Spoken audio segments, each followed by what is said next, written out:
जय हिंद बच्चों, welcome to my channel Anil tutorial classes. आज हम लोग क्लास 10th के chapter number two chapter number 2 करने जा रहे हैं, जिसका नाम है प्रकाश का अपवर्तन। ठीक है बच्चों, प्रकाश का अपवर्तन ये बहुत ही इंपॉर्टेंट चैप्टर है और मानकर चलिए इससे जो आपका एग्जाम होगा उस एग्जाम में 5 से 10 नंबर का क्वेश्चन पूछा जाएगा इस एक चैप्टर से। ठीक है बच्चों, तो मैं इसमें पहले जो वीडियो बना रहा हूँ इसमें मैंने पूरे ऑब्जेक्टिव को कवर किया है। जितना भी ऑब्जेक्टिव आएगा सभी 1 मार्क्स के ही क्वेश्चन इसमें आपको दिए गए हैं, कुछ 2 मार्क्स के भी हैं। लेकिन ध्यान दीजिएगा बच्चों, मैंने इसमें ऑप्शन नहीं दिया है।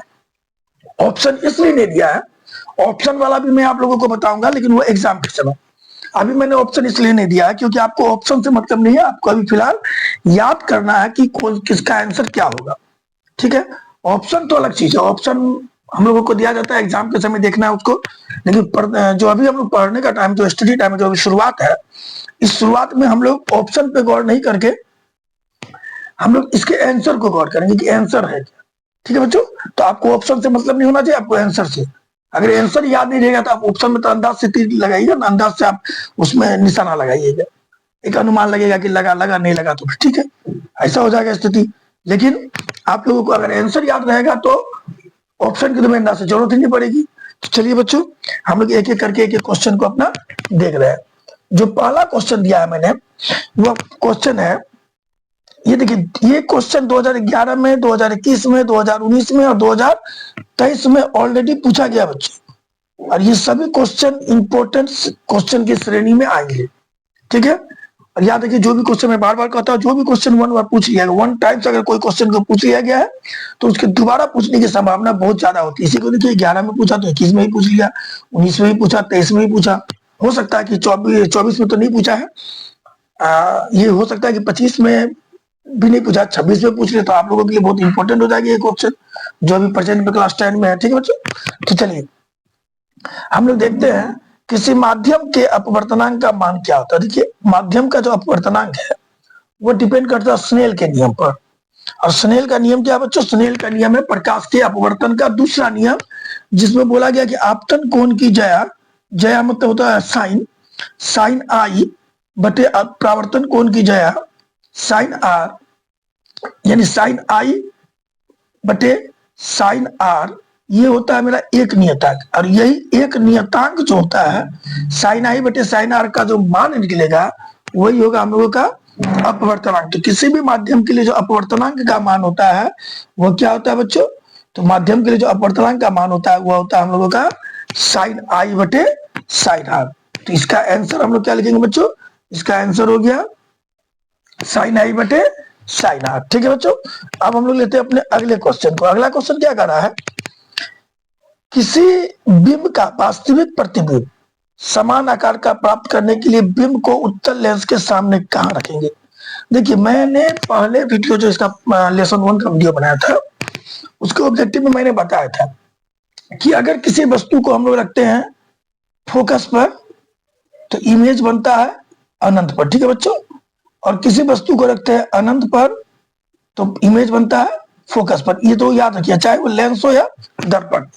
ठीक है, लेकिन अगर किसी वस्तु का बराबर प्रतिबिंब प्राप्त करना है, बराबर प्रतिबिंब प्राप्त करना, तो याद रखिएगा बराबर प्रतिबिंब चाहे लेंस हो चाहे दर्पण, दोनों में अगर आपको बराबर प्रतिबिंब प्राप्त करना है तो बराबर प्रतिबिंब कब बनेगा बच्चों? बराबर प्रतिबिंब तब बनेगा जब वस्तु जो है, जिसको फिजिक्स में हम लोग बिंब कहते हैं, वस्तु बोलिए या बिंब बोलिए, वह कहाँ हो? वह हो वक्रता केंद्र पर। कहाँ बच्चों? वक्रता केंद्र पर हो। और फिजिक्स में वक्रता केंद्र को क्या कहते हैं? 2f कहते हैं, यानी 2f पर हो। ठीक है, वक्रता केंद्र पर हो या फिर 2f पर हो, याद रखिएगा। ये जवाब आपका सिर्फ लेंस में ही काम नहीं करेगा, ये जवाब आपका दर्पण में भी सेम होगा। क्या बोलेगा? अगर किसी बिंब का वास्तविक प्रतिबिंब बनाना है जो कि समान आकार का हो, तो बिंब यानी वस्तु को उत्तल लेंस हो या अवतल दर्पण हो, उसमें कहां रखेंगे? तो याद रखिएगा वक्रता केंद्र पर रखेंगे। ठीक है, और लेंस में तो भैया वक्रता केंद्र तो दर्पण में सी बोलते हैं, लेकिन लेंस में वक्रता केंद्र को हम लोग क्या बोलते हैं बच्चों, 2f बोलते हैं। तो लेंस में 2f भी लिख सकता है, ठीक है। और दर्पण में तो 2f लिखेगा नहीं, वक्रता केंद्र लिखेगा या फिर सी लिखेगा, सेंटर ऑफ कर्वेचर, तो हम लोग सी पर हो लिख सकते हैं, ठीक है बच्चों। तो याद रखिएगा, कोई भी दर्पण हो या लेंस हो, वस्तु का समान प्रतिबिंब तब बनाती है जब वह वक्रता केंद्र पर हो, यानी 2f पर हो या सी पर हो, ठीक है बच्चों। तो अब हम लोग अपने अगले क्वेश्चन को देख रहे हैं। ये भी क्वेश्चन गौर करिए, ये भी क्वेश्चन बहुत इंपॉर्टेंट है। क्यों है? क्योंकि ये क्वेश्चन 2012 में पूछा जा चुका है, ठीक है बच्चों। अब ये क्वेश्चन देखिए 3 नंबर में। 3 नंबर में क्या बोला बच्चों, निम्न में कौन सा पदार्थ लेंस बनाने के लिए उपयुक्त नहीं है, यानी हम किस पदार्थ का लेंस के रूप में उपयुक्त नहीं कर सकते हैं। देखिए, लेंस के रूप में हम उसी पदार्थ का उपयुक्त करेंगे जिससे प्रकाश आर पार हो सके, यानी वह माध्यम कैसा होना चाहिए, वह होना चाहिए पारदर्शी। पारदर्शी पदार्थ का ही हम लोग लेंस बना पाएंगे, और प्रिज्म भी पारदर्शी पदार्थ का ही बनता है। याद रखिए, लेंस और प्रिज्म ये दोनों पारदर्शी पदार्थ के ही बनेंगे। तो ध्यान दीजिए, जल पारदर्शी होता है बच्चों, कांच भी पारदर्शी होता है, और अगर व्हाइट प्लास्टिक है तो वह भी पारदर्शी होगा। इन तीनों से प्रकाश आर पार हो सकती है, इसीलिए इस तीनों का उपयोग हम लोग लेंस बनाने में करेंगे। तो लेंस बनाने में किसका उपयोग नहीं करेंगे, तो हम लोग लेंस बनाने में मिट्टी का उपयोग नहीं करेंगे। तो आंसर होगा डी नंबर का। क्यों? क्योंकि मिट्टी से प्रकाश आर पार नहीं हो सकती बच्चों। तो इसका सही जवाब क्या होगा, डी नंबर, ठीक है। अब हम लोग अपने अगले क्वेश्चन को लेते हैं। एक उत्तल लेंस कैसा होता है, एक उत्तल लेंस कैसा होता है। तो देखिए, ये क्वेश्चन बहुत इंपॉर्टेंट है, क्योंकि 12 और 17 में पूछा है 3 नंबर, और ये 2 नंबर पूछा है बच्चों 13 में। उत्तल लेंस कैसा होता है, तो देखिए उत्तल लेंस का अगर हम लोग फिगर बनाए बच्चों, तो उत्तल लेंस हमारा ये होता है ना। तो इसका फिगर क्या देखिए, तो किनारा पतला है और बीच में क्या है बच्चों, मोटा है। किनारा पतला, बीच मोटा, ये उत्तल होता है। और जहां तक अवतल जानते हैं, ये अवतल हो गया। अवतल में क्या होता है, किनारा मोटा होता है और बीच में क्या होता है, पतला होता है। तो ध्यान दीजिए, इसका जो होगा उत्तल क्या होगा, बीच में मोटा, किनारे पे पतला। अवतल क्या होगा, किनारे में मोटा, बीच में पतला। तो हम लोगों को बोला है उत्तल लेंस कैसा होता है, यहाँ बोला सभी जगह से समान मोटाई का, भैया सभी जगह से समान मोटाई का, तो ऐसा हो जाएगा, ये तो होगा नहीं। बीच में, बीच की अपेक्षा किनारे पर मोटा, तो बीच की अपेक्षा किनारे पर मोटा, यानी बीच से किनारा ज्यादा मोटा होगा, किनारा पे मोटा होगा, बीच में पतला होगा। तो ये भी हम लोगों का नहीं होगा। किनारे की अपेक्षा बीच में मोटा, किनारे की अपेक्षा बीच में मोटा, बीच में मोटा हो गया, किनारे पर पतला हो गया। तो जवाब क्या होगा हम लोगों का, सी नंबर होगा। तो इसका सही आंसर हो जाएगा हम लोगों का बच्चों सी नंबर, यानी उत्तल लेंस। उत्तल लेंस कैसा होता है बच्चों, तो उत्तल लेंस होता है किनारे पर पतला, किनारे पर पतला और बीच में मोटा। किनारे पर यानी किनारे की अपेक्षा बीच में मोटा होगा, इस चीज को ध्यान दीजिएगा। तो इसका सही जवाब होगा सी नंबर, ठीक है। अब हम लोग लेते हैं अपने अगले क्वेश्चन को। देखिए क्वेश्चन को करिए, अवतल लेंस का आवर्धन m, आपको तो मालूम है आवर्धन किसको कहते हैं, बोलिए तो। आवर्धन हम लोगों ने पढ़ा है मैग्निफिकेशन, आवर्धन को m से दर्शाते हैं। और आवर्धन कहते हैं किसको है, तो आवर्धन कहते हैं प्रतिबिंब की ऊंचाई। अगर कोई पूछा आवर्धन क्या है, तो प्रतिबिंब की ऊंचाई और वस्तु के ऊंचाई का अनुपात, वस्तु के ऊंचाई का अनुपात यानी h2/h1 कहलाता है हम लोगों का आवर्धन। प्रतिबिंब की ऊंचाई और वस्तु की ऊंचाई का अनुपात क्या कहलाता है, आवर्धन कहलाता है। ये क्वेश्चन पूछा गया 13 में, 21 में, 23 में। लेकिन ध्यान दीजिए, आवर्धन का एक और फॉर्मूला होता है। आवर्धन बराबर होता है, m बराबर होता है बच्चों v/u, और m बराबर होता है -v/u, दोनों होता है। तो ध्यान दीजिएगा, ये -v/u जो होता है ना बच्चों, ये होता है दर्पण में। किसमें होता है, दर्पण में। दर्पण में आवर्धन क्या होगा, -v/u, और v/u किसमें होता है बच्चों, लेंस में होता है। v/u किसमें होता है, लेंस में। तो आपको किसमें पूछा है, लेंस में पूछा है। तो लेंस में आवर्धन क्या होगा, v/u। लेंस में आवर्धन क्या होगा बच्चों, v/u। अगर दर्पण में पूछता तो दर्पण में बोलता -v/u। तो हम लोगों का लेंस में पूछा, तो आंसर होगा v/u। तो ऑप्शन नंबर डी हमारा सही होगा। हालांकि आवर्धन का परिभाषा क्या होता है, आवर्धन का परिभाषा होता है प्रतिबिंब की ऊंचाई बटे वस्तु की ऊंचाई, ये आवर्धन का परिभाषा होता है, ठीक है बच्चों। प्रतिबिंब की ऊंचाई बटे वस्तु की ऊंचाई को हम लोग क्या कहते हैं, आवर्धन कहते हैं। अगला क्वेश्चन दिया है, एक एंगस्ट्रम। देखिए एंगस्ट्रम को हम थोड़ा सा टाइप नहीं पढ़ा है, एंगस्ट्रम को ऐसे लिखा जाता है, ठीक है बच्चों। तो एक एंगस्ट्रम कितने का होता है, तो याद रखिएगा एक एंगस्ट्रम जो है वह होता है 10 पर पावर -10 मीटर का। एंगस्ट्रम एक मात्रक है जिसका मान होता है 10 पे पावर -10 मीटर। और एंगस्ट्रम जो है ना बच्चों, वो प्रकाश का तरंगदैर्घ्य, प्रकाश का जो तरंगदैर्घ्य होता है उस तरंगदैर्घ्य को एंगस्ट्रम से दिखाया जाता है। एंगस्ट्रम से किसको दिखाया जाता है? ये भी एक तरह का दूरी का ही मात्रक है, लेकिन प्रकाश का तरंगदैर्घ्य बहुत कम होता है, इसीलिए हम लोग उसको 10 पे पावर -10 एंगस्ट्रम के रूप में दिखाते हैं, क्योंकि एक एंगस्ट्रम जो होता है वो 10 पे पावर -10 मीटर के बराबर होता है। यानी 1/10 पे पावर 10 को भी लिख सकते हैं, इतना मीटर भी लिख सकते हैं इसको हम लोग, लेकिन जनरली आपको 10 पे पावर -10 मीटर ही देगा। और ये क्वेश्चन पूछा गया 2016 में। तो याद रखिएगा, एंगस्ट्रम प्रकाश के तरंगदैर्घ्य का मात्रक है, तरंगदैर्घ्य का मात्रक है, जिसको हम लोग मीटर में भी मीटर में भी दर्शा सकते हैं। एंगस्ट्रम जो होता है वो 10 पे पावर -10 मीटर के बराबर होता है। इस चीज को याद रखिएगा बच्चों। अब हम लोग लेते हैं अपने अगले क्वेश्चन को। ध्यान दीजिए, प्रकाश का अपवर्तन के कितने नियम है बच्चों? परावर्तन के भी 2 नियम होते हैं और अपवर्तन के भी 2 नियम होते हैं। इस तरह के याद रखिएगा कि प्रकाश के अपवर्तन के 2 नियम है। और ये क्वेश्चन पूछा गया 16 में और 23 में। सोच सकते हैं कि इतना इजी जवाब।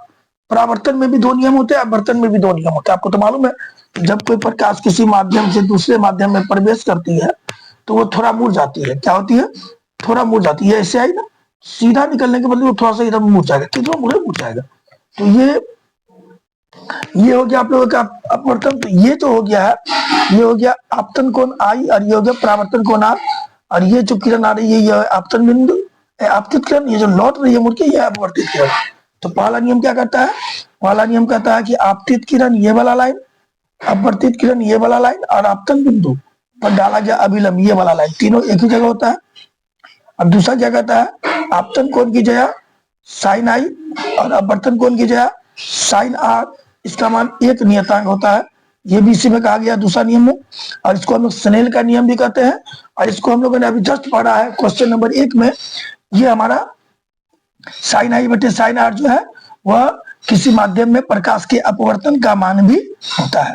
तो याद रखिएगा, ये बहुत इंपॉर्टेंट क्वेश्चन है। प्रकाश के अपवर्तन के 2 नियम है। पहले नियम में क्या कहा गया? आपतित किरण, अपवर्तित किरण और आपतन बिंदु पर डाला गया लंब, तीनों एक ही तल पर होता, पहला ये कहा गया। और दूसरा क्या कहा गया है? दूसरा कहा गया है साइन आपतन कोण की जया साइन आई बटे साइन आर बराबर होता है 1 नियतांक। ठीक है, इसको हम लोग अपवर्तन का मान भी कहते हैं। किसी माध्यम में प्रकाश के अपवर्तन का मान साइन आई बटे साइन आर होता है। ठीक है बच्चों, अगला क्वेश्चन दिया गया है, किस लेंस के द्वारा सिर्फ काल्पनिक प्रतिबिंब बनता है? कौन सा लेंस केवल काल्पनिक प्रतिबिंब बनाता है? तो याद रखिए, जो उत्तल लेंस है ना भैया, ये उत्तल काल्पनिक भी बनाता है और वास्तविक भी बनाता है। याद रखिएगा। और दर्पण में जाइएगा तो दर्पण में ये काम अवतल करता है। जो लेंस में उत्तल करता है, दर्पण में वो अवतल करता है। ठीक है, तो उत्तल लेंस या अवतल दर्पण हमेशा काल्पनिक और वास्तविक दोनों बनाता है। लेकिन जो हम लोग का जो अवतल लेंस होता है बच्चों, अवतल लेंस, ये तो उत्तल लेंस है ना, अवतल लेंस जो है बच्चों, अवतल लेंस केवल और केवल काल्पनिक प्रतिबिंब बनाता है। इस चीज को ध्यान रखिएगा, अवतल लेंस केवल काल्पनिक प्रतिबिंब बनाता है। ये वाला लेंस ये वास्तविक बना ही नहीं पाएगा, ये काल्पनिक सीधा और छोटा इमेज बनाता है। इस चीज को ध्यान दीजिएगा। और यही काम दर्पण में आते हैं तो उत्तल दर्पण करता है।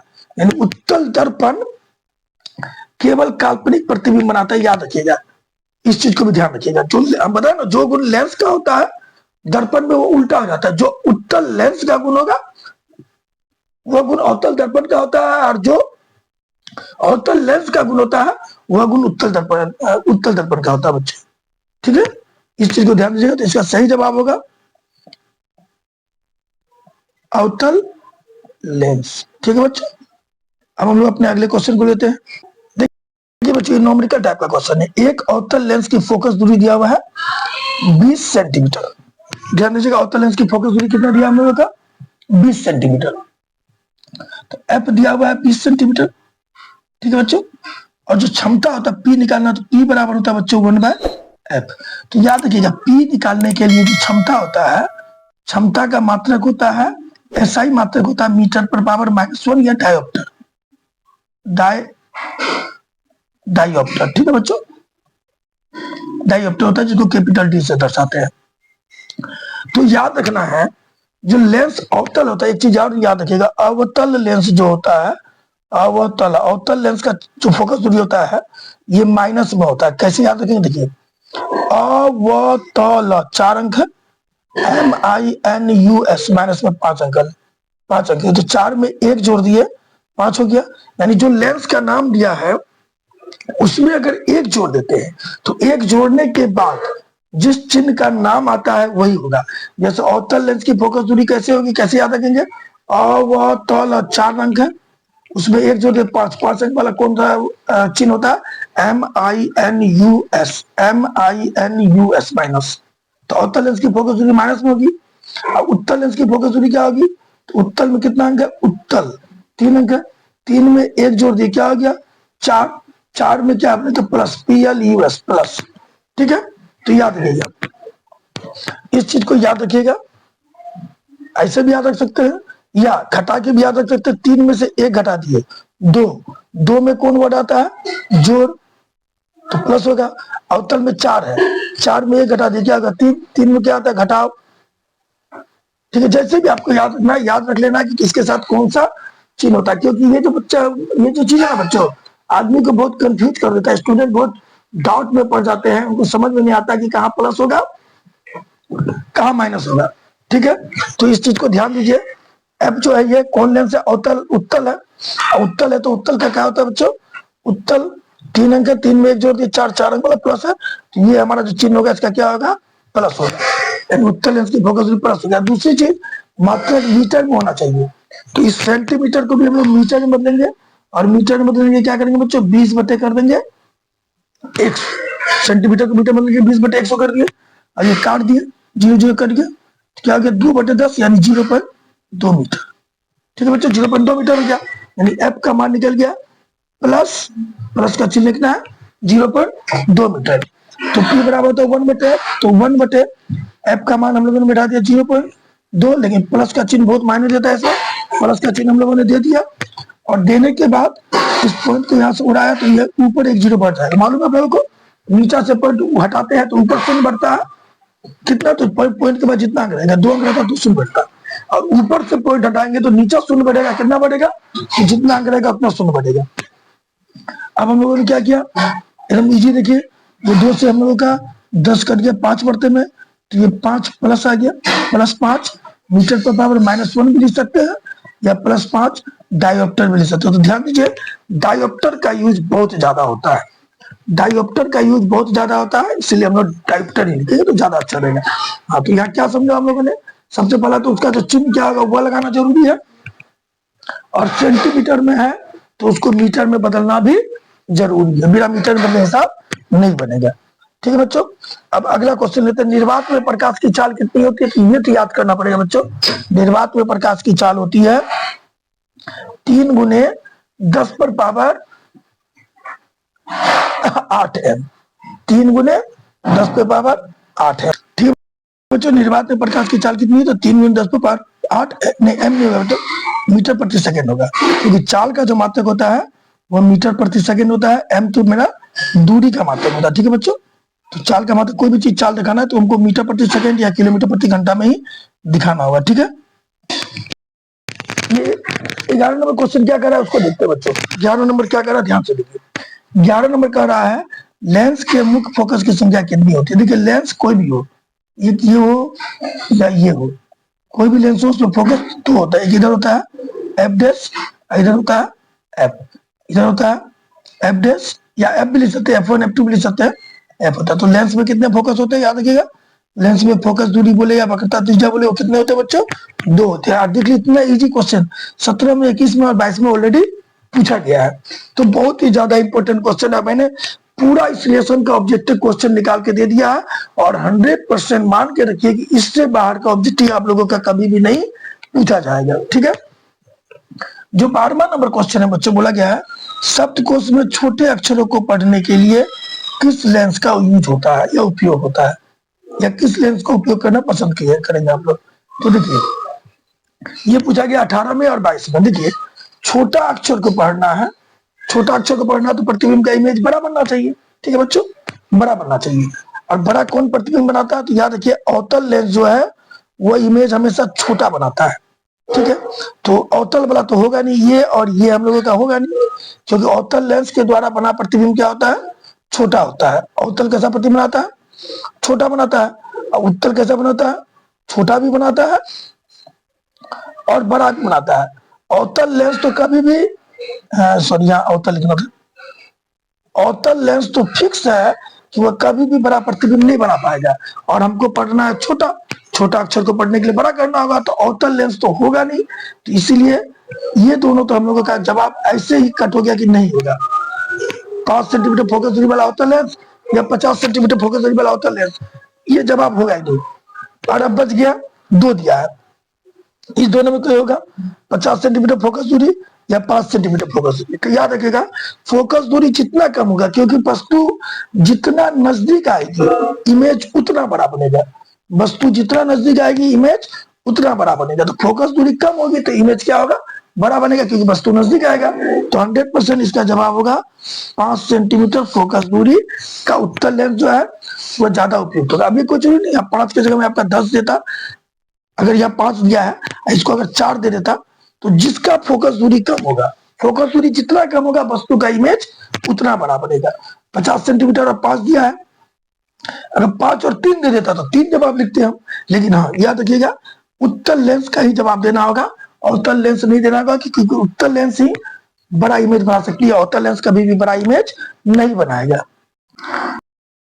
ये जो क्वेश्चन पूछा गया बच्चों, किस लेंस की फोकस दूरी धनात्मक होती है, तो सिंपल याद रखिएगा, अगर हम लोग उत्तल लेंस है, उत्तल लेंस है तो उत्तल में कितने वर्ड है, 1 2 3, 3 में 1 जोड़ दीजिए, आ गया PLUS प्लस। और अवतल लेंस है तो अवतल में 4 अंक है, 4 में 1 जोड़ दीजिए, आ गया 5, 5 में क्या, 4 था प्लस, 5 में क्या था, MINUS minus, MINUS minus 5 word है। तो 100% जो इसका जवाब होगा, किसकी फोकस दूरी धनात्मक होती है, तो धनात्मक किसकी होती है, उत्तल लेंस की। तो जवाब होगा उत्तल लेंस। 13 का जवाब क्या होगा बच्चों, हम लोगों का उत्तल लेंस। एक क्वेश्चन देख लीजिए, 19 में पूछा है, 22 में पूछा है, 24 में पूछा है।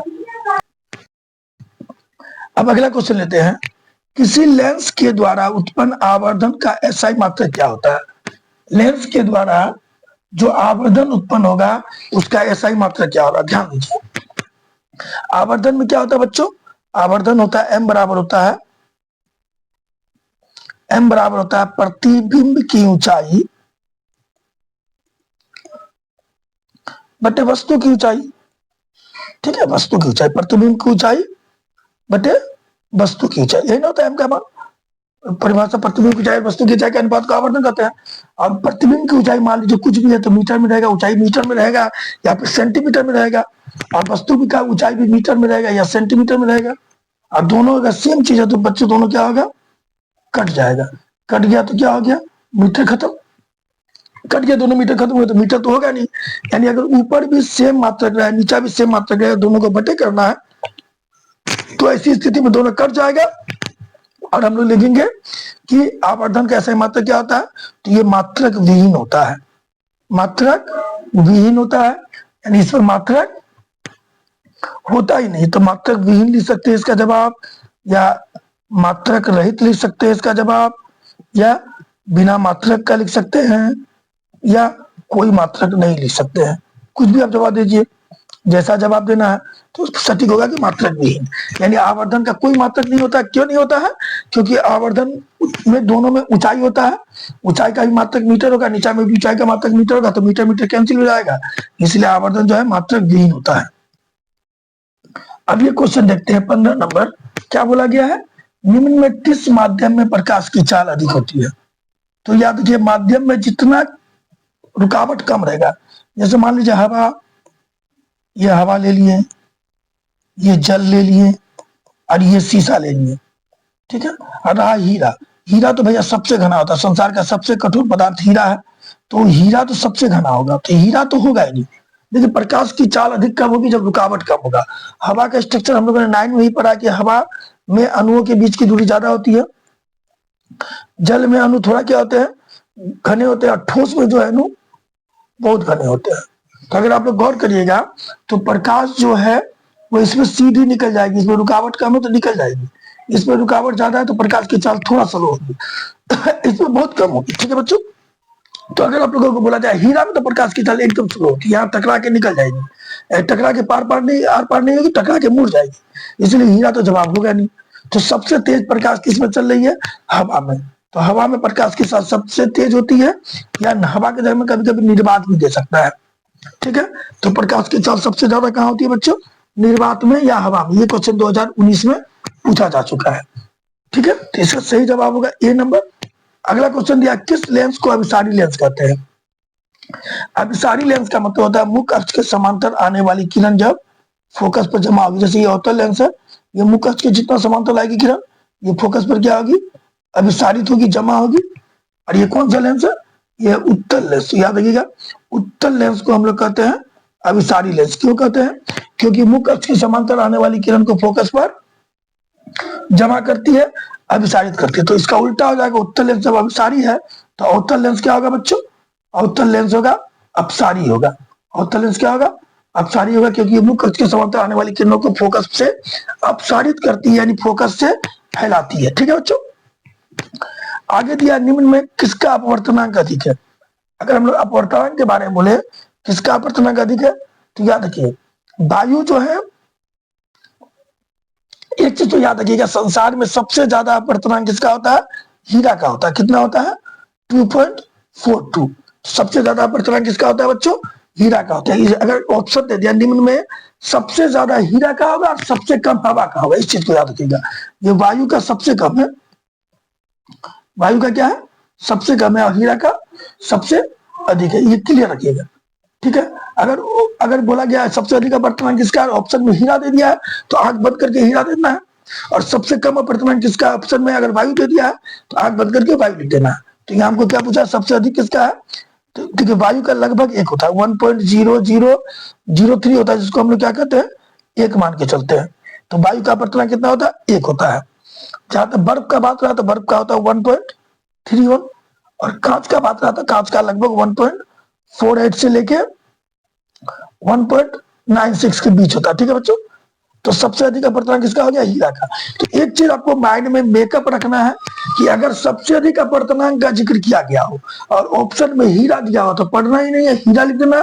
और सबसे कम अपवर्तनांक का जिक्र किया गया हो और ऑप्शन में वायु दिया है तो पढ़ना ही नहीं है, वायु लिख देना है। ठीक है बच्चों, तो ये हम लोगों का जवाब क्लियर हो गया।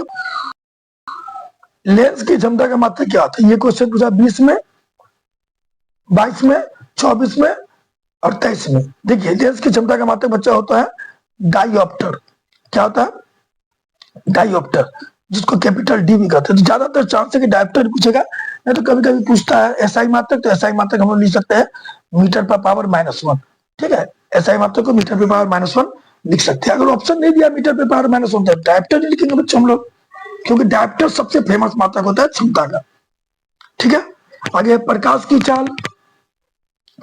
ठीक है, अगला समय अगला देखते हैं क्या है, प्रकाश की चाल विभिन्न माध्यमों में कैसी होती है?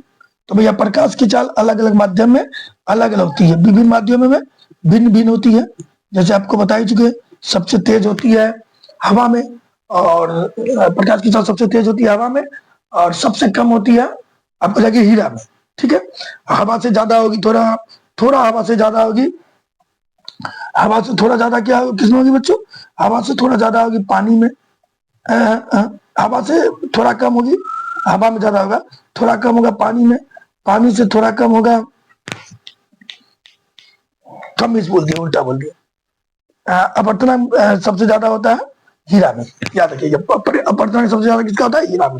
तो हवा से ज्यादा होगा पानी में, पानी से ज्यादा होगा कांच में, और कांच से ज्यादा होगा हीरा में, सबसे ज्यादा होगा हीरा में। इस चीज को आप लोग याद रखिएगा। तो अलग अलग माध्यम में प्रकाश की चाल क्या होती है? अलग अलग होती है। ये क्वेश्चन 2021 में पूछा जा चुका है। 20 नंबर क्वेश्चन दिया, वायु में प्रकाश की चाल निर्वात की अपेक्षा कैसी होती है? सिंपल बात है, वायु में प्रकाश की निर्वात में तो खाली वैक्यूम, निर्वात में तो खाली वैक्यूम, निर्वात में प्रकाश की चाल 1 होगी, अब वायु में प्रकाश की चाल 1.0003 होता है। तो वायु में प्रकाश की चाल निर्वात की अपेक्षा 100% क्या होगी? कम होगी। लगभग बराबर होता है, बहुत बराबर होता है, लेकिन फिर भी निर्वात की अपेक्षा कम होगी। निर्वात में तो खाली जगह, बिल्कुल खाली, यानी एकदम रोड आपको बिल्कुल खाली, रोड पे कोई गाड़ी नहीं चल रहा है, तो आपका गाड़ी तो तेज चलेगा ही। रोड बिल्कुल खाली है तो आपका गाड़ी तेज चलेगा, और रोड पे थोड़ा बहुत गाड़ी है फिर भी आपका गाड़ी तेज चलेगा, लेकिन जो खाली में चलाने का मजा आएगा वो हल्का सा गाड़ी रहने पे थोड़ा सा उसका स्पीड जरूर घटेगा। तो निर्वात का मतलब हो गया, ये निर्वात हो गया, और हवा का मतलब हो गया ये हवा हो गया। ये हल्का हल्का रुकावट रहेगा, और निर्वात में तो कोई रुकावट नहीं, तो सबसे तेज निर्वात में चलेगी। ठीक है बच्चों। तालाब की गहराई कम क्यों दिखती है? तो तालाब, ये देखिए दोनों क्वेश्चन एक ही से पूछा गया है। तो तालाब की गहराई कम दिखने का कारण है अपवर्तन। किसका अपवर्तन? प्रकाश का अपवर्तन। तालाब की गहराई का कम दिखने का कारण क्या है बच्चों? तालाब की गहराई कम दिखने का कारण है प्रकाश का अपवर्तन। इस क्वेश्चन को देखते हैं। उत्तल लेंस द्वारा आवर्धन, आवर्धन नहीं होगा बच्चों, उत्तल लेंस द्वारा आवर्धित होगा। ध्यान दीजिएगा, ये आवर्धित है, ध्यान दीजिए। तो हम मिस्टेक लिखा, आवर्धित का मतलब होता है बड़ा। आवर्धित मतलब क्या होता है बच्चों? बड़ा। या याद रखिएगा, आवर्धित मतलब लिखिए बड़ा। तो उत्तल लेंस द्वारा आवर्धित काल्पनिक प्रतिबिंब कब बनता है? याद रखिएगा, उत्तल लेंस द्वारा, जैसे ये उत्तल लेंस है, उत्तल लेंस तो हम बता चुके कि दोनों प्रकार के प्रतिबिंब बनाता है। तो ये उत्तल लेंस है, ये फिगर पूछा गया है कई बार, ये एफ है और यहाँ पर एफ डैश है। तो इमेज को जब हम यहाँ रखेंगे तो ये ऐसे प्रकाश की किरण आएगी, यह बर्तन के बाद ऐसे कटेगी, और ये यहाँ पर ऐसे कटेगी। ठीक है, उससे ये प्रकाशीय केंद्र से होकर जाएगी, क्योंकि प्रकाशीय केंद्र से किरण मूर्ति नहीं है। तो जब ये ऐसे कटी है तो इसको अगर हम लोग सीधा खींचेंगे और इसको भी सीधा खींचेंगे तो यहाँ पर आके मिल रही है। तो यहाँ पर मेरा इमेज बना, यानी ये जो वस्तु है इस वस्तु का इमेज हमारा यहाँ बना। ये क्वेश्चन कई बार फिगर के साथ भी पूछा गया है, ध्यान दीजिएगा। तो उत्तल लेंस के द्वारा आवर्धित प्रतिबिंब कब बना? जब हमने वस्तु को कहा रखा बच्चों, जब हमने वस्तु को रखा एफ और ओ के बीच। एफ और ओ के बीच मतलब क्या होता है? फोकस और लेंस, यानी लेंस को लिख सकते हैं हम लोग प्रकाशीय केंद्र के बीच रखने पर। याद रखिएगा, उत्तल लेंस और आवर्धित प्रतिबिंब कब बनता है? लेंस और प्रकाशीय केंद्र के बीच रखने पर। और ये मेरा सरल सूक्ष्मदर्शी का भी फिगर है। अगर आप लोगों को पूछा जाए सरल सूक्ष्मदर्शी द्वारा का फिगर बनाइए, क्वेश्चन पूछा भी गया है, यही क्वेश्चन पूछा गया, सरल सूक्ष्मदर्शी का फिगर बनाए। ये क्वेश्चन पूछा गया आपको 2 बार, ये क्वेश्चन पूछा गया 2 बार। कब कब पूछा गया? 2015 में और 2024 में। ठीक है, देख लीजिएगा आप उल्टा करके कि सरल सूक्ष्मदर्शी का चित्र बनाए, ये क्वेश्चन पूछा गया है। तो इस क्वेश्चन को अगर आप लोग करना चाहते हैं तो लिख लीजिएगा, सरल सूक्ष्मदर्शी का चित्र बनाए।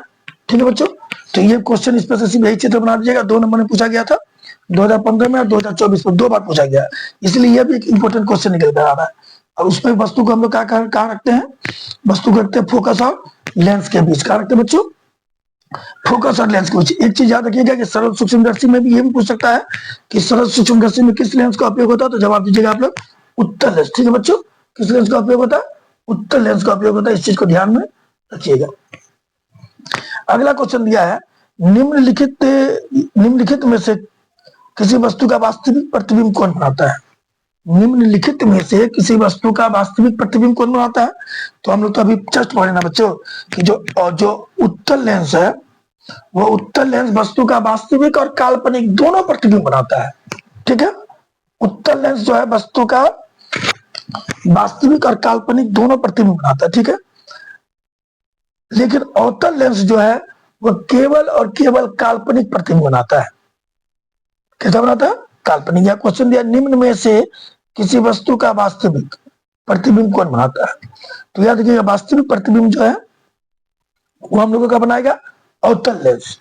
कौन बनाएगा? अवतल लेंस, क्योंकि उत्तल लेंस जो है वह काल्पनिक बनाता है। उत्तल लेंस कैसा बनाता है? काल्पनिक। हाँ, अगर यहाँ पर क्वेश्चन दे दे कि निम्नलिखित में कौन वस्तु का काल्पनिक प्रतिबिंब बनाएगा, तो आपको उत्तल और अवतल दोनों जवाब देना होगा कि उत्तल भी काल्पनिक बना सकता है। उत्तल तो काल्पनिक ही बनाता है, वास्तविक तो बना ही नहीं सकता, लेकिन अवतल आपका काल्पनिक और वास्तविक दोनों प्रतिबिंब बनाता है। ठीक है बच्चों, तो इसका सही जवाब होगा वास्तविक प्रतिबिंब कौन बना सकता है? उत्तल है। जवाब होगा सी नंबर। ये 24 नंबर क्वेश्चन लिखते हैं, किसी बिंदु वस्तु से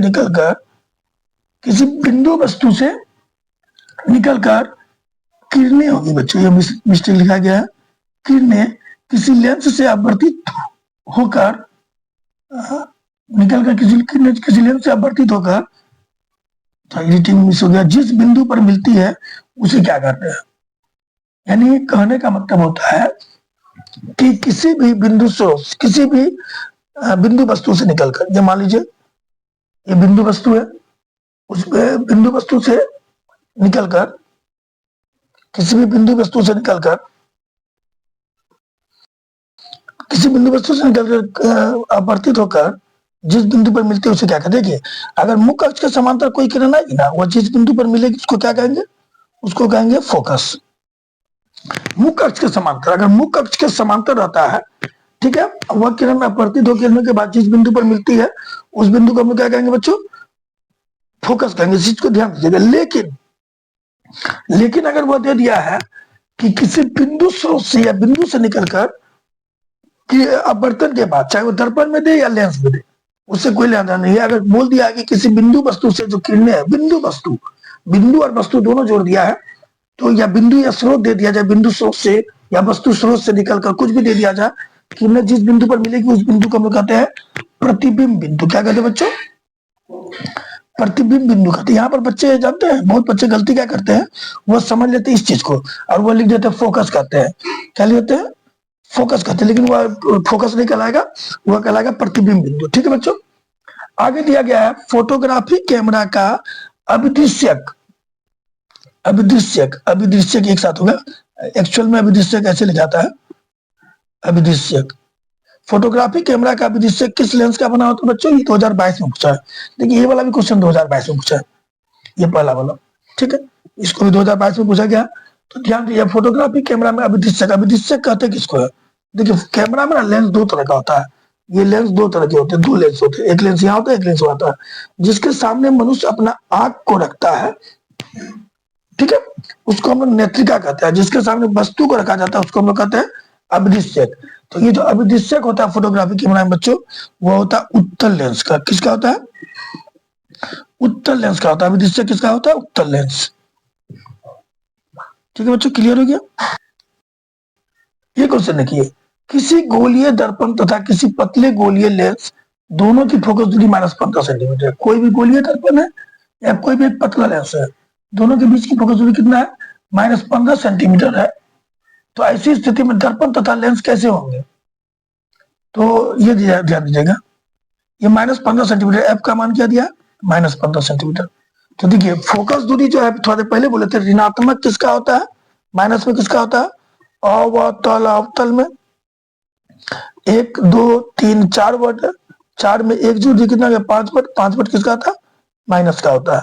तो याद रखिएगा, चाहे लेंस हो या दर्पण, ये दोनों में ये थोड़ी काम करता है। तो याद रखिएगा, अगर गोलीय दर्पण बोला जाए या गोलीय लेंस बोला जाए, उसकी फोकस दूरी अगर माइनस में दिया है तो वो दोनों क्या होंगे, दोनों अवतल ही होगा, दोनों क्या होगा, अवतल होगा। कहने का मतलब दर्पण होगा तो अवतल दर्पण होगा, लेंस होगा तो अवतल लेंस होगा। क्योंकि जो फोकस दूरी होती है, चाहे वो दर्पण हो अवतल या चाहे वो लेंस हो अवतल, दोनों की फोकस दूरी क्या होती है बच्चों, माइनस में होती है, नेगेटिव होती है। ये क्वेश्चन बोलेगा प्रकाश की चाल, चाल लिखा गया, चाल होगा, प्रकाश की चाल किसमें न्यूनतम होती है। प्रकाश की चाल बोला गया है सबसे कम किसमें होती है। तो हम लोग तो जानते हैं प्रकाश की चाल ठोस में कम होती है, खास करके सबसे कम तो भैया हीरा में होगी, लेकिन हीरा तो दिया हुआ नहीं है, यहाँ ऑप्शन में देख लीजिए। तो निर्वात में प्रकाश की चाल सबसे ज्यादा होती है क्योंकि बिल्कुल खाली रहता है। जल में प्रकाश की चाल निर्वात से नंबर में अगर बोला जाए तो सबसे कम निर्वात में होगी, उससे ज्यादा होती है, निर्वात से ज्यादा होती है बच्चों किसमें, हवा में, हवा से ज्यादा होती है जल में, और सबसे सॉरी निर्वात में सबसे ज्यादा होती है, उससे कम हवा में, उससे कम जल में, उससे कम होती है आप लोगों का कांच में, ठोस में। यानी निर्वात सबसे ज्यादा और निर्वात से कम होता है वायु में, वायु से कम होता है द्रव में, और सबसे कम होता है ठोस में। ठोस में किसमें सबसे कम होता है, तो हीरा में। इस चीज को याद रखिएगा। तो प्रकाश की चाल सबसे अधिक किसमें होती है, तो निर्वात में। लेकिन हमको क्या पूछा गया, सबसे कम। तो इस तीनों में ठोस कौन है बच्चों, तो ठोस है कांच। तो निर्वात में जो प्रकाश की चाल है वह सबसे कम किसमें होती है बच्चों, कांच में। तो ऑप्शन होगा डी नंबर। और ये जो क्वेश्चन है, मैंने ये लिखना भूल गया, मैं ये लिखना भूल गया हूँ। ये क्वेश्चन पूछा गया 2022 2022 में, आप देख लीजिएगा 2022 का ही क्वेश्चन 2022 में पूछा गया, इसलिए बहुत इंपॉर्टेंट क्वेश्चन बच्चों। इस क्वेश्चन को देखिए, एक पारदर्शी गोलीय कवच की बाहरी त्रिज्या है 20 सेंटीमीटर। पारदर्शी गोलीय कवच है, उसकी बाहरी त्रिज्या है 20 सेंटीमीटर, ठीक है बच्चों, और भीतरी त्रिज्या है 19.8 सेंटीमीटर, ठीक है। तो उसके प्रकाश के लिए कैसा व्यवहार करेगा? तो ध्यान दीजिए, बाहरी त्रिज्या है, अगर कोई वस्तु तो उसकी बाहरी त्रिज्या ज्यादा है और भीतरी त्रिज्या क्या है बच्चों? कम है। बाहरी त्रिज्या ज्यादा है और भीतरी त्रिज्या हम लोगों का थोड़ा सा कम है। देखिए बाहर, सॉरी मिस हो गया, बाहर की त्रिज्या अगर ज्यादा रहे, भीतरी त्रिज्या कम रहे, तो वो किसकी तरह व्यवहार करता है बच्चों? वह व्यवहार करता है हम लोगों का अवतल लेंस की तरह। किसकी तरह? अवतल लेंस की तरह, याद रखिएगा, अवतल लेंस की तरह।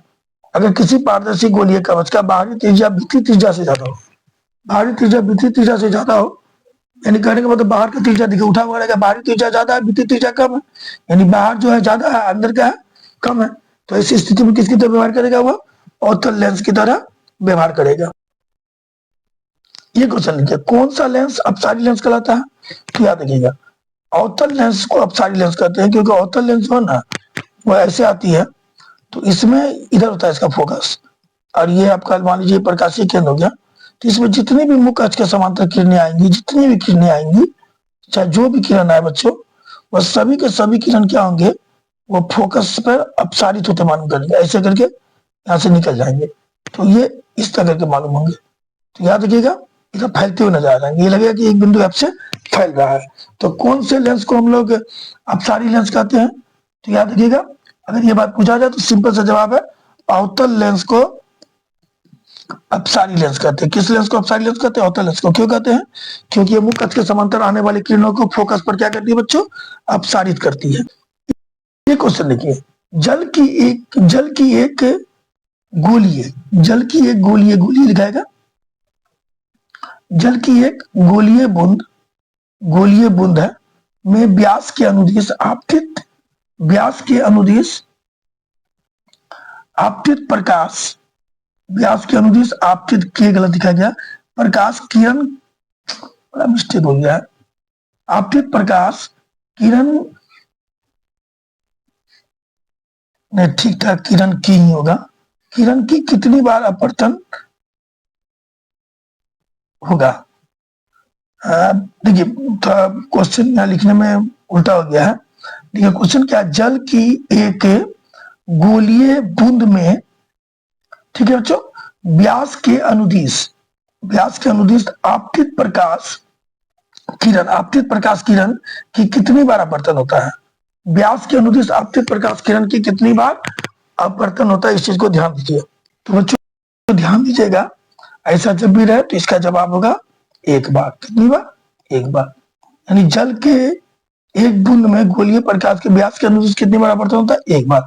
कैसे? देखिए, ये व्यास के अनुदिश अगर बात किया तो जल में घुसा और ये ऐसे मुड़ गया, अनुदिश एक ही बार अपवर्तन होता है। लेकिन जब वो उसके विपरीत भी आए तो दो बार अपवर्तन होगा। लेकिन फिलहाल अगर वो व्यास के अनुदिश जा रहा है, व्यास की दिशा में जा रहा है, तो अपवर्तन कितनी बार होगा बच्चों? एक बार होगा। इस चीज को ध्यान रखिएगा। विरल माध्यम से सघन माध्यम में जाने पर प्रकाश की किरण उड़ जाती है। देखिए मान लीजिए ये आपकी सतह है, इसके इधर हमारा वायु है, वायु क्या है? वायु है, इधर इधर जल है, जल थोड़ा सा सघन होता है। जल क्या होता है बच्चों? सघन होता है। जल घना घना होता है, अब वायु के कारण थोड़ी दूरी पर होता है, तो वायु क्या हो गया? विरल हो गया। अच्छा यहाँ पहले सघन बोला ना बच्चों, विरल माध्यम से, ठीक है। वायु इधर एयर है, इधर वाटर है, तो एयर क्या होता है? एयर में गैप ज्यादा रहता है, एयर में आप गौर करिए गैप ज्यादा रहता है, ठीक है ना। तो एयर क्या है? विरल है, ठीक है बच्चों। और वायु में गैप कम रहता है, जल में गैप कम रहता है, घना घनपन ज्यादा रहता है, तो ये क्या हो गया? सघन हो गया। जिसके कण नजदीक नजदीक होते हैं वो सघन होता है। अब होता क्या है, जब भी प्रकाश की किरण विरल माध्यम से सघन माध्यम में आती है, मान लीजिए प्रकाश आया विरल माध्यम से, यानी वायु से आया, किधर घुस रहा है? सघन माध्यम घुसा, तो क्या होगा? देखिए जब भी प्रकाश विरल माध्यम से सघन माध्यम में जाएगा तो यहाँ पर जो टकरा है, तो ये क्या हो जाएगा? हम लोगों का अभिलंब हो जाएगा, तो वह अभिलंब की ओर मुड़ जाएगी, यानी इसको निकलना चाहिए था ऐसे, लेकिन वो ऐसे नहीं निकल के क्या हो रही है बच्चों? वो ऐसे नहीं निकल के वो इस ओर मुड़ जा रही है, यानी अभिलंब की ओर मुड़ रही है। लेकिन उल्टा होगा, सघन से विरल में जाएगा तो वो क्या होगी, अविलंब से दूर में जाएगी। तो प्रकाश की किरण क्या जवाब होगा, जब भी विरल माध्यम से सघन माध्यम में जाएगी तो किधर मुड़ जाएगी बच्चों, अविलंब की ओर मुड़ेगी। किधर मुड़ेगी, अविलंब की ओर। बहुत इंपॉर्टेंट टॉपिक है ये, 23 में और 24 में पूछा जा चुका है यार। ये जो 30 नंबर क्वेश्चन है बच्चों, ये 30 नंबर भी इंपॉर्टेंट है क्योंकि 2022 में पूछा गया है। ठीक है बच्चों, ये 30 नंबर तक हो गया हम लोगों का। अब आगे देखते हैं, अब इस क्वेश्चन को देखते हैं, नंबर 32। 32 नंबर में क्या कहा गया, ध्यान दीजिएगा। 32 नंबर में कहा जाता है कि सघन माध्यम से विरल माध्यम में गमन करने पर आपतन कोण और अपवर्तन कोण में क्या संबंध होता है। देखिए, सघन माध्यम से विरल माध्यम में जब जाएंगे तो आपतन कोण अपवर्तन कोण में क्या संबंध होता है। तो अभी हम लोगों ने पढ़ा था ना, इसके जस्ट पहले वाले क्वेश्चन में, कि जब भी किरण, ये विरल है, ठीक है बच्चों, विरल माध्यम में यानी हवा है, यह विलंब हो गया। और जब भी किरण विरल से सघन में जा रही है, ध्यान दीजिए, तो विरल से सघन में जा रही है, मान लीजिए ये विरल से, सॉरी, ये विरल से, विरल है यानी इधर क्या है, मान लीजिए एयर है, इधर वाटर है, ठीक है। तो एयर से वाटर में गई तो विरल से सघन में गई तो किधर मुड़ गई, अविलंब की ओर मुड़ गई। तो ये मेरा आपतन कोण हो गया। और ध्यान दीजिए, अगर किरण यूं ही निकल जाती सीधे, किरण ऐसे सीधे निकल जाती, तो ऐसी स्थिति में ये पूरा कोण इस पूरा कोण के बराबर होगा। लेकिन इस कंडीशन में देखिए, जब विरल माध्यम से सघन माध्यम में जा रही है तो आपतन कोण आई जो है, यह अपवर्तन कोण आर है, इसको आर कहेंगे। तो ये आई बड़ा होगा और आर क्या होगा, छोटा होगा। कब बच्चों, जब विरल माध्यम से सघन में जाएगी, क्योंकि अविलंब की ओर मुड़ जाती है। लेकिन जब उल्टा होगा, उल्टा होने का मतलब क्या होता है, जब ये अविलंब हो गया हम लोगों का, और जो इस बार किरण है, इस बार किरण उल्टा आ रही है, इसमें किरण किधर आ रही है, सघन से विरल में जा रही है। सघन मतलब होता है वाटर, यानी घना। ये वाटर से किस में जा रही है, एयर में आ रही हो। कि जब वाटर से एयर में आएगी किरण, तो ऐसी स्थिति में क्या होगी, ये तो मेरा आई हो जाएगा, ये आपतन कोण है। तो इस समय यह अविलंब की ओर नहीं आएगी, इस तरह नहीं आकर वो क्या होगी, अविलंब से दूर हो जाएगी, ऐसा हो जाएगी यार। तो इस कंडीशन में आई जो है वो छोटा होगा और आर जो है वो बड़ा होगा। तो ध्यान दीजिए, अगर सघन से विरल में जा रही है तो आर बड़ा हो रहा है, यानी अपवर्तन कोण बड़ा हो रहा है और आपतन कोण छोटा हो रहा है। कब, जब सघन से विरल में जाएगी। तो ऐसी स्थिति में सघन से विरल में जाने पर आपतन कोण जो होगा, आपतन कोण हम लोगों का क्या होगा बच्चों, आपतन कोण छोटा होगा और अपवर्तन कोण जो है वो हम लोगों का क्या होगा, बड़ा होगा। यानी आई जो है छोटा होगा और आर जो बड़ा होगा, I is greater than R होगा। हम लोग ऐसे भी लिख सकते हैं, या R is greater than, sorry, R is greater than I, यानी यहां लिख सकते हैं I is smaller than R, या R is greater than I. दोनों में से किसी तरफ से लिखा जा सकता है। हमको बस दिखाना कि आर क्या है, बड़ा है। यानी अपवर्तन कोण आपतन कोण से बड़ा होगा। कब, जब सघन से विरल में जाएगी। लेकिन जब विरल से सघन में जाएगी तो याद रखिएगा वो अविलंब की ओर मुड़ जाती है। विरल से सघन में आने पर अविलंब की ओर मुड़ जाती है, यानी अपवर्तन कोण छोटा हो जाता है। यानी ऐसी स्थिति में I is greater than R हो जाएगा, या इसको ऐसे भी लिख सकते हैं, R is smaller than I. ये कब होगा, ये तब होगा जब विरल से सघन में जाएगी। लेकिन जब सघन से विरल में जाएगी तो आर बड़ा होगा, जिसको हम लोग इस दोनों में से किसी भी तरह से लिख सकते हैं। तो इसका सही जवाब, इस दोनों में से कोई भी लिख दीजिएगा तो आपका सही होगा। यानी हमको बस ये दिखाना है कि आर जो है वो आई से क्या होगा, बड़ा होगा। ठीक है बच्चों, तो इसका आंसर ये हो जाएगा। आप चाहे ये लिखिए चाहे ये लिखिए, ध्यान दीजिएगा, क्योंकि आपतन कोण को आई से और अपवर्तन कोण को आर से दर्शाते हैं। जो 33 नंबर क्वेश्चन दिया है, 33 नंबर में क्या दिया है, वायु का निरपेक्ष अपवर्तनांक वास्तव में कितना होता है। तो वायु का निरपेक्ष अपवर्तनांक वास्तव में जो है बच्चों वो होता है 1 से अधिक। कितना होता है, 1 से अधिक। क्योंकि हम लोग जानते हैं कि जो वायु का निरपेक्ष अपवर्तनांक होता है वो होता है 1.0003 होता है, 1.0003 होता है, जो लगभग 1 है, लेकिन वह 1 से बड़ा है। इसीलिए हम लोग क्या कहेंगे, 1 से अधिक। तो वायु का निरपेक्ष अपवर्तनांक कितना होता है, वास्तव में कितना होता है, तो वायु का निरपेक्ष अपवर्तनांक वास्तव में 1 से अधिक होता है। तो जवाब क्या होगा, जवाब क्या होगा बच्चों, 1 से अधिक। 34 नंबर क्वेश्चन क्या कहा है, प्रकाश की किरण को मोड़ने की क्षमता क्या कहलाती है? तो याद रखिएगा, प्रकाश की किरण को मोड़ने की क्षमता कहलाती है लेंस की क्षमता। क्या कहलाती है?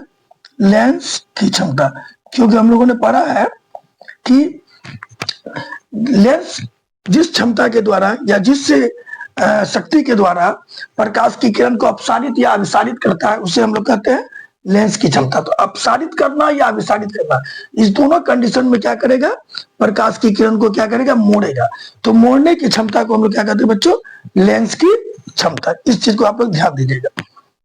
तो प्रकाश लेंस की क्षमता जितना ज्यादा होगी, जैसे मान लो कि कोई लेंस इतना मोड़ा प्रकाश की किरण को, और एक दूसरे लेंस ने प्रकाश की किरण को इतना मोड़ दिया, तो ध्यान दीजिए इस लेंस की क्षमता ज्यादा होगी। जो जितना ज्यादा मोड़ेगा उस लेंस की क्षमता उतनी ज्यादा होगी। ठीक है बच्चों, अगला क्वेश्चन दिया है जो 35 नंबर है, कांच की एक समांतर पट्टिका पर श्वेत किरण तिरछी आपतित हो रही है। कांच की एक समांतर पट्टी है, उसपे जो है जैसे देखिए ये पट्टी है और इस पर कोई किरण तिरछी पड़ रही है, या ध्यान दीजिएगा तिरछी पड़ रही है किरण पर, ये किरण तिरछी पड़ी। तो निम्न में कौन प्रथम अपवर्तन के साथ घटेगा? हम ऑप्शन नहीं दिए बच्चों, तो याद रखिए, जब प्रकाश की किरण पर पड़ती है तो प्रथम अपवर्तन के बाद क्या होगा, प्रकाश ऐसे मुड़ कर निकलेगी। तो प्रथम अपवर्तन के साथ जो घटित होता है उसको हम लोग कहते हैं विचलन। विचलन मतलब होता है मुड़ना, क्योंकि यह दो बार अपवर्तन हो रहा है, एक बार यहाँ हो रहा है, एक बार यहाँ हो रहा है। ठीक है बच्चों, तो जो समांतर पट्टिकी है, कांच की जो समांतर पट्टिका है, तो श्वेत किरण जो होगी, जब वो आपतित किरण होगी, तो प्रथम अपवर्तन के बाद क्या होगा उसमें बच्चों, तो प्रथम अपवर्तन के बाद होगा उसमें विचलन। क्या होगा? विचलन। इस चीज को ध्यान दीजिएगा, क्या होगा बच्चों, विचलन होगा।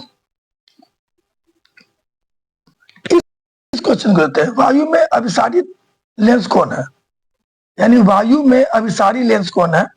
तो देखिए, वायु में अभिसारी लेंस कौन होता है बच्चों? तो वायु में अभिसारी लेंस होता है उत्तल लेंस। कौन लेंस? उत्तल लेंस। और ये उत्तल लेंस किसका बना होना चाहिए? उत्तल लेंस बना होना चाहिए कांच का। तो हम लिख सकते हैं कांच का उत्तल लेंस। ये क्वेश्चन 2024 में पूछा। ऐसे भी लेंस जनरली कांच का ही बना हुआ है बच्चों। निम्न में किसका अपवर्तन सबसे कम होता है? निम्न में किसका अपवर्तन सबसे कम होता है? तो याद रखिएगा, पानी का अपवर्तन जो है बच्चों सबसे कम होता है। निम्न में किसका अपवर्तन सबसे कम होता है? तो पानी का अपवर्तन सबसे कम होता है। इस चीज को आप लोग माइंड में रखिएगा। और ये भी क्वेश्चन जो है 2024 में पूछा जा चुका है। ये क्वेश्चन देखिए, 2 मीटर फोकस दूरी वाले उत्तल लेंस की क्षमता निकालिए। तो फोकस दूरी क्या दिया है बच्चों? एफ कितना दिया है? 2 मीटर। और लेंस कैसा है? उत्तल है। हम लोग पढ़े उत्तल में 3 अंक है, तो 3 में 1 जोड़ दिए 4, 4 अंक वाला बट क्यों ना बच्चों प्लस। तो उत्तल लेंस की फोकस दूरी प्लस में होगी। और ये ऑलरेडी मीटर में है, क्योंकि लेंस की क्षमता का मतलब मीटर पे पावर -1 होता है, तो ऑलरेडी मीटर में है। तो हमको तो जब ये ऑलरेडी मीटर में है तो 100% है कि हमको इसको क्या बोलता है, सेंटीमीटर में होता तो मीटर में बोलते। ये तो मीटर में है, इसलिए अगर सेंटीमीटर में होता तो बच्चों इसको मीटर में चेंज करना पड़ता है। ये ऑलरेडी मीटर में, तो चेंज करने की जरूरत ही नहीं है। तो पी निकालना, पी बराबर क्या होगा बच्चों? 1/f होगा। पी बराबर क्या हो जाएगा? 1/f। तो 1/f का मान क्या है? +2 है। तो 1/2 को पॉइंट में बदलेंगे तो क्या होगा बच्चों? 0.5। प्लस का चिन्ह आगे रह जाएगा, तो 0.5 टी हो जाएगा, क्योंकि लेंस की क्षमता का मात्रक डायोप्टर होता है, जिसको हम लोग डी में लिखते हैं। ठीक है बच्चों, आगे दिया गया 10 मीटर फोकस दूरी वाले उत्तल लेंस, अवतल लेंस की क्षमता होगी। अवतल लेंस की क्षमता निकालना है, जिसकी फोकस दूरी कितनी है? 10 मीटर। तो एफ क्या होगा बच्चों? 10 मीटर है। और लेंस क्या है? अवतल। अवतल 4 बट है, 4 में 1 जोड़ दिए 5, 5 बट किस में आ गया बच्चों? माइनस में आ गया। तो यानी इसका एफ का चिन्ह होगा माइनस में होगा। तो एफ का मान हो गया -10 एम। एफ का मान क्या हो गया? -10 एम। तो पी बराबर होता है बच्चों 1/f। तो 1/-10, इसको पॉइंट में बदले, -0.1 डायोप्टर। -0.1 डायोप्टर होगा। इस चीज को ध्यान दीजिएगा। ठीक है, तो याद रखिएगा, ये जो क्षमता निकालने के लिए बोला जाता है, क्षमता का फॉर्मूला होता है P बराबर होता है 1/f। एफ। इस चीज को ध्यान रखिएगा। पी का फॉर्मूला क्या होता है बच्चों? जो पी का फॉर्मूला होता है वो होता है 1/f। ठीक है, पी का फॉर्मूला ये याद रखिएगा, जो पी का फॉर्मूला होता है बच्चों वो क्या होता है? 1/f। इस चीज को माइंड में रखना है। ठीक है बच्चों, पी का फॉर्मूला होता है 1/f। देखिए यहाँ पे लिखा हम लोगों ने, पी का फॉर्मूला क्या लिखा? 1/f। ठीक है, तो पी का फॉर्मूला 1/f होता है, लेकिन ये जो एफ है बच्चों, वह एफ मेरा मीटर में होना चाहिए। क्यों होना चाहिए मीटर में? क्योंकि लेंस की क्षमता का जो एसआई मात्रक होता है वो मीटर में होता है। तो कौन जगह आप लोगों को एफ दे देगा? सेंटीमीटर में। तो उसको हम लोगों को पहले मीटर में चेंज करना, मीटर में चेंज करने के बाद उसको आगे 1/f का फॉर्मूला लगाना है। लेकिन इस चीज में ये भी ध्यान देना है कि जो इसके लिए चिन्ह होता है प्लस और माइनस, इसका बहुत ज्यादा वैल्यू होता है। तो ये जब भी लेंस उत्तल रहेगा तो चिन्ह प्लस का बैठेगा, और अवतल रहेगा तो चिन्ह माइनस का बैठेगा। क्योंकि लेंस की फोकस दूरी, जो उत्तल लेंस होता है वो फोकस दूरी प्लस होता है, और अवतल लेंस का फोकस दूरी हम लोगों का माइनस होता है। इस क्वेश्चन को देखिए, बोला गया लेंस की क्षमता का एसआई मात्रक क्या है? देखिए एसआई मात्रक तो होता है मीटर पे पावर -1। ठीक है बच्चों, तो मीटर पे पावर -1 मिल सकते हैं, लेकिन कभी कभी ना ऑब्जेक्टिव में कभी कभी क्या, ज्यादातर डायोप्टर ही लिखा रहता है, डायोप्टर। तो अगर ऑप्शन में डायोप्टर दिया है तो डायोप्टर देंगे, लेकिन एसआई मात्रक बोलेगा तो मीटर पे पावर -1 ही लिखेंगे। क्योंकि याद रखिएगा, मीटर पर पावर -1 जो है वो कैसा मात्रक है? कि यह एसआई मात्रक। ठीक है बच्चों, और डायोप्टर जो है वह कैसा मात्रक है? वह है प्रचलित मात्रक। कैसा मात्रक है? प्रचलित मात्रक है। इस चीज को ध्यान में रखना है। इस क्वेश्चन को देखिए, लेंस की क्षमता दिया हुआ, एफ दिया हुआ कितना बच्चों? एफ दिया हुआ, सॉरी एफ ने दिया है, लेंस की क्षमता दिया हुआ है, यानी कि पी दिया हुआ है +5t। ठीक है भाई, पी कितना दिया हुआ है? +5t। तो लेंस कैसा है? तो लेंस कैसा होगा? ये अवतल होगा ना उत्तल होगा? तो हम जानते हैं प्लस में कितने वर्ड है? PLUS प्लस, प्लस में कितने वर्ड है बच्चों? 4 वर्ड। प्लस में 4 वर्ड है, तो अगर लेंस निकालना, लेंस कैसा होगा? तो 4 - 1 क्या हो गया? 3। 3 नाम वाला कौन लेंस? उत्तल। क्योंकि उत्तल लेंस की फोकस दूरी प्लस होती है। क्योंकि उत्तल लेंस में 3 वर्ड है, 3 में जो 4, 4 है प्लस में, तो उत्तल लेंस की फोकस दूरी प्लस होती है। क्या होती है? प्लस होती है। उत्तल लेंस की फोकस दूरी प्लस होती है, तो क्षमता भी प्लस में ही निकलेगा। तो 100% इसका जवाब क्या होगा? इसका जवाब होगा उत्तल लेंस। अगर लेंस की फोकस दूरी प्लस में, तो लेंस कैसा होगा? वो होगा उत्तल लेंस। अगला 25 सेंटीमीटर फोकस दूरी वाले अवतल लेंस की क्षमता क्या होगी? तो याद रखिए, एफ कितना दिया बच्चों? एफ दिया हुआ है 25 सेंटीमीटर। एफ कितना दिया हुआ है? 25 सेंटीमीटर। और लेंस कैसा? अवतल है। अवतल, अवतल, अवतल में 4 है, 4 में 1 जोड़ दिए 5, 5 में किसमें बच्चों? माइनस में है। तो ये क्षमता क्या चीज होगा? माइनस में होगा। ये -25 सेंटीमीटर हो गया। ठीक है, अब हम लोग जान रहे हैं इसका क्षमता निकालना है, तो सेंटीमीटर नहीं होना चाहिए, मीटर में होना चाहिए। तो इसको हमने /100 करके बदल दिए मीटर में। तो ये कितना हो गया? 0.25 मीटर। लेकिन क्या चीज में बच्चों? माइनस में। तो 0.25 मीटर निकल गया। तो पी का फॉर्मूला क्या होता है? पी बराबर होता है 1/f। पी बराबर क्या होता है बच्चों? 1/f। तो 1/f का मान कितना? -0.25। ठीक है बच्चों, ये पॉइंट है, पॉइंट के बाद 2 अंक आ गया, 2 अंक आ गया। उसके बाद इजीली काट सकते हैं इसको हम लोग। 25 से 100 कटा 4 पड़ते में, तो ये हो गया 4, लेकिन माइनस का चिन्ह बच गया, तो -4d। तो जो लेंस की, अवतल लेंस की क्षमता होती है वो कितनी होती है? अगर 25 सेंटीमीटर फोकस दूरी है तो वो क्षमता कितनी निकलेगी? -4d। ये 2 क्वेश्चन है बच्चों। ये 2 क्वेश्चन बनाने के बाद हम लोगों का लेसन 2 जो है उसका ऑब्जेक्टिव पूरा फाइनल हो जाएगा। ठीक है, इसके बाद में अगले वीडियो में इसका जितना भी लॉन्ग और शॉर्ट क्वेश्चन होगा सब मैं आपको बता दूंगा, सब का वीडियो छोड़ दूंगा। लेकिन एक चीज बता देते हैं, इसी चैप्टर का मैंने ये जो लेंस सूत्र है, जैसे क्वेश्चन दिया गया लेंस सूत्र क्या होता है, तो लेंस सूत्र होता है बच्चों 1/f बराबर 1/b - 1/u। एफ है मेरा फोकस दूरी, ठीक है बच्चों। बी है मेरा प्रतिबिंब दूरी,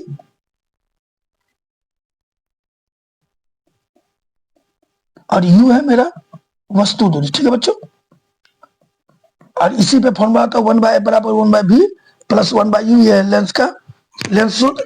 और ये इंपॉर्टेंट क्वेश्चन है, लेंस सूत्र का सत्यापन करें। तो मैंने जो अपना वीडियो है उसमें इसका लेंस सूत्र का सत्यापन और दर्पण सूत्र का सत्यापन दोनों ही मैंने करके इसका वीडियो छोड़ दिया है। लेंस सूत्र का सत्यापन मैंने अवतल में भी कर दिया है, और उत्तल में भी कर दिया, दोनों में कर दिया है। और याद रखिएगा दोनों ही क्वेश्चन पूछा हुआ है, किस साल पूछा है वो मैंने आपको उसका ईयर भी मेंशन कर दिया है। ठीक है, तो वो भी आप वीडियो देख लीजिएगा मेरे यूट्यूब चैनल के डिस्क्रिप्शन में जाकर, चैनल को सब्सक्राइब करके। नहीं भी सब्सक्राइब करना फिर भी आप वो वीडियो देख सकते हैं, क्योंकि वो जो क्वेश्चन है बहुत इंपॉर्टेंट क्वेश्चन है। लेंस सूत्र जो है और दर्पण सूत्र दोनों ही इंपॉर्टेंट है, इस चीज को याद रखिएगा। तो वो दोनों क्वेश्चन पूछा हुआ है, मैंने उसका वीडियो ऑलरेडी पहले ही बना के डाल दिया है। और इसके बाद जो शॉर्ट क्वेश्चन बचे हुए हैं, सारे शॉर्ट क्वेश्चन का वीडियो मैं इसके बाद बनाकर डाल दूंगा। और याद रखिए मैंने जितना क्वेश्चन बताया है फिजिक्स का, लेसन 1 का भी मैंने कंप्लीट करा दिया है, और लेसन 2 का भी मैंने वीडियो आपको आधा लगभग डाल दिया। एक और वीडियो बनेगा, उसका लेसन 2 भी हम लोगों का क्या हो जाएगा बच्चों, क्लियर हो जाएगा। और एकदम माइंड में मेकअप रखिए कि उसी क्वेश्चन से पूछा जाएगा, उससे बाहर का क्वेश्चन नहीं पूछा जाएगा।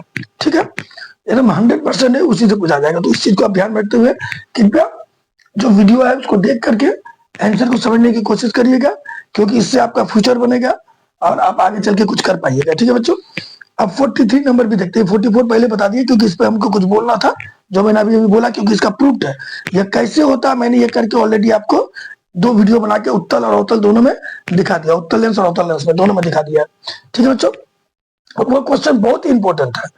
ठीक, अब एक क्वेश्चन उत्तल लेंस में वस्तु को कहाँ रखे कि उसका बराबर प्रतिबिंब होता है। मैंने वीडियो के शुरू में बता दिया था कि चाहे दर्पण हो या लेंस हो, अगर वस्तु को मैं फोकस पर रखता हूं तो इमेज बनता है अनंत पर। ठीक है बच्चों, और वस्तु को मैं अनंत पर रखता हूं तो इमेज बनता है फोकस पर, चाहे दर्पण हो या लेंस हो। इस चीज को ध्यान दीजिएगा।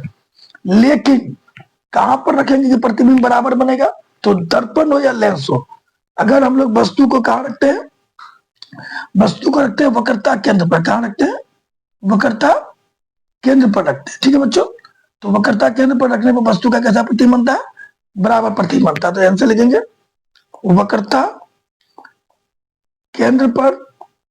ठीक है, या हम लोग लिख सकते हैं 2f पर। ठीक है, इस चीज को ध्यान दीजिएगा। उत्तल लेंस में वस्तु को कहां रखेंगे कि बराबर प्रतिबिंब बनेगा, तो माइंड में रखिएगा कि उत्तल लेंस में वस्तु को हम लोग कहां रखेंगे, वक्रता केंद्र पर रखेंगे। चाहे दर्पण हो या लेंस हो, अगर प्रतिबिंब बराबर बन रहा है तो याद रखिए वह वस्तु कहां पर रखी जाएगी, वक्रता केंद्र पर रखी जाएगी, तो ही हम लोगों का प्रतिबिंब बराबर बनेगा बच्चों। ठीक है, मुझे उम्मीद है कि ये वीडियो आप लोगों को समझ में आ गया हो, और अगर समझ में आ गया होगा तो कृपया लाइक और सब्सक्राइब कर दीजिएगा, वीडियो को शेयर भी कर दीजिएगा। इससे हम लोग मोटिवेट होते हैं और हम लोगों को अच्छा लगता है। ठीक है बच्चों, तो इसके साथ हम अपना वीडियो समाप्त करते हैं। जय हिंद, जय भारत।